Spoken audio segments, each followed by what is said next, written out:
بسم الله الرحمن الرحيم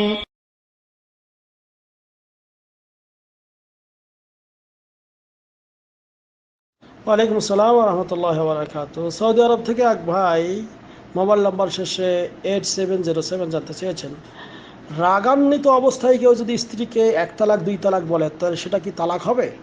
আলহামদুলিল্লাহ ওয়াসসালাতু ওয়াসসালামু আলা রাসূলিল্লাহ। সম্মানিত ভাই, তালাক শব্দটি পুরুষদের জন্য নারীদের ক্ষেত্রে উচ্চারণ করা ঠিক না, কারণ এটা আল্লাহ রব্বুল আলমিন তালাক দেওয়া অপছন্দ করেন। হ্যাঁ, যে দুইটি হালাল কাজ ইসলামী কিন্তু আল্লাহর কাছে ঘৃণিত, সেটি হলো ভিক্ষাবৃত্তি করা আর একটা হলো তালাক দেওয়া।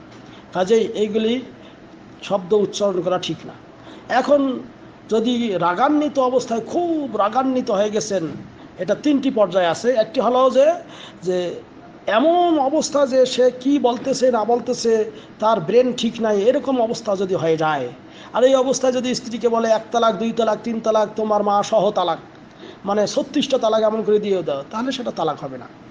আর এর দলিল হলো যেটা সহিহ আবু দাউদে একটা হাদিস বর্ণিত রয়েছে যে নবী করিম সাল্লাল্লাহু আলাইহি ওয়াসাল্লাম তিনি বলতেছেন যে লা তালাকা ওয়ালা ইতাকা ফি ইগলাক, অর্থাৎ আপনার এই তালাক এবং আজাদ মুক্ত করা, গোলাম আজাদ করা এটা হবে না যখন মানুষের ইগলাক হয়। ইগলাক মানে খুব একে রাগান্বিত অবস্থায় অথবা মুকরেহ অবস্থায়। মুকরেহ মানে মানে বাধ্য করে যদি কেউ এরকম করে তালাক দেওয়া হয় তাহলে সেটা হবে না।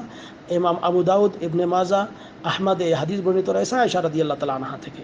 কাজে খুব কঠিন রাগান্বিত হলে, নিজেকে কন্ট্রোল করতে না পারলে এই অবস্থায় তালাক দিলে তালাক সেটা পতিত হবে না, এবং এই কথা শিখ বিন বাজ রাহিমাহুল্লাহ বলেছেন। অনুরূপভাবে মানে তা খুব রাগান্বিত নয়, কিন্তু সে কি বলতেছে না বলতেছে এটাও ভালো করে বুঝতেছে না, সেক্ষেত্রে তালাক দিলেও তালাক হবে না। তবে আরেকটি ক্ষেত্র আছে, যদি সে কি বলতেছে না বলতেছে বুঝতেছে জানতেছে, স্বাভাবিক রাগ এরকম, এই অবস্থায় সে যদি তালাক দেয় তাহলে সেটা তালাক হবে এবং সেটা এক তালাকে পতিত হবে। এবং সেক্ষেত্রে তাকে ওই এক তালাক দুই তালাক যে মহিলাকে বলেছে সে ফিরিয়ে নিতে পারবে ইদ্যতের ভিতরে, 3 মাসের ভিতরে এটা ফিরিয়ে নিলে, অর্থাৎ স্বামী স্ত্রী আবার যৌন মিলন করলে অথবা একসঙ্গে মিলামিশা করলে, আবার এটা যে স্ত্রীকে যদি বলে হ্যাঁ আমি ফিরিয়ে নিলাম, তাহলে এক তালাক তার পতিত হলো, আরও 2 তালাক দেওয়ার সুযোগ থাকবে এবং তাকে নিয়ে ঘর সংসার করলেও কোনো সমস্যা নেই।